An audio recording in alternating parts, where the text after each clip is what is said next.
It is indeed true, ladies and gentlemen, that we have a problem. Nyanza, we have a problem that has lingered for far too long. For over 60 years, we have been talking about what is wrong with this region, talking about what we plan to do and how we will do it and when we will do it.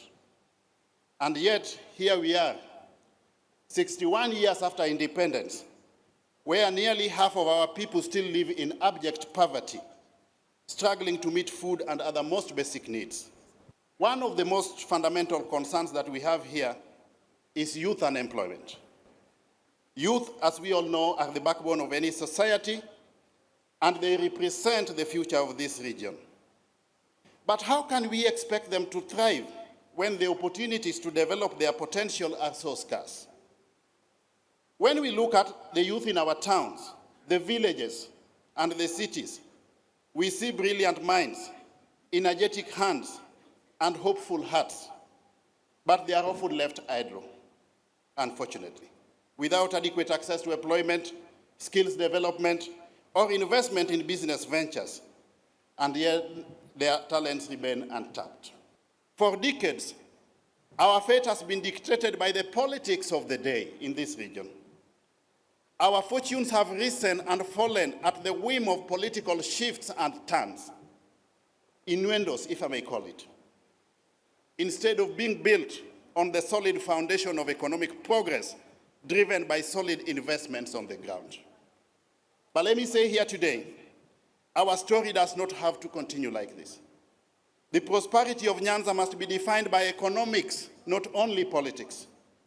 Whereas the national policy narrative has been that resources follow functions, unfortunately, here in Nyanza, the reality has previously been that resources follow voting patterns. It is therefore time to break away from the shackles of political slogans and focus on what truly matters, which is the regional comparative advantages of the Nyanza counties, investment-friendly opportunities, and unique selling propositions informed by the comparative advantages.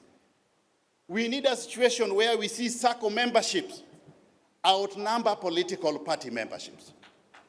That is when Nyanza will be in business, so that we foster a culture of economic participation over and above political considerations. I dream of a time when Kisumu International Airport lives up to its name, hosting flights across the globe, not just from Nairobi. These flights should carry the fruits of our labor, not human beings. The fruits of our labor, bananas, avocados, and tea from Kisii and Nyamira, fish from our lake, sugar from the sugar belt, and sweet potatoes from Kuria, all destined to international markets. The time to act is now. The challenges are real, but the opportunities are endless. Nyanza's growth and prosperity are within our reach, but it requires bold action, investment, and collaboration. And that's why we are reaching out to all stakeholders, including but not limited to private sector investors. I stand before you here today to call on all stakeholders, the national government, the county government, investors, the diaspora, professionals, development partners, name it, to join hands with us as a people of Nyanza and transform Nyanza into an economic powerhouse. This transformation, Your Excellency, will require investment in infrastructure, especially in the transportation and energy sectors. It will require skills development programs for our youth to prepare them for the job market of tomorrow. Public-private partnerships that foster collaboration between government, the private sector, and international donors, and support for local entrepreneurs in sectors such as agriculture, mining, and manufacturing. This conference, therefore, Your Excellency, is not just a gathering of ideas. In my view, and well-considered opinion, it is a birthplace of action. What we do today together will shape the future of generations to come.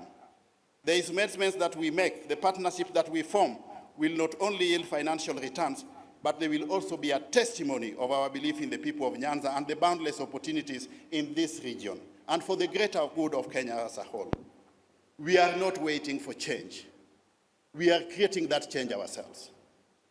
We are embracing Nyanza's potential, breaking free from the chains of our past and reaching for the stars in the future.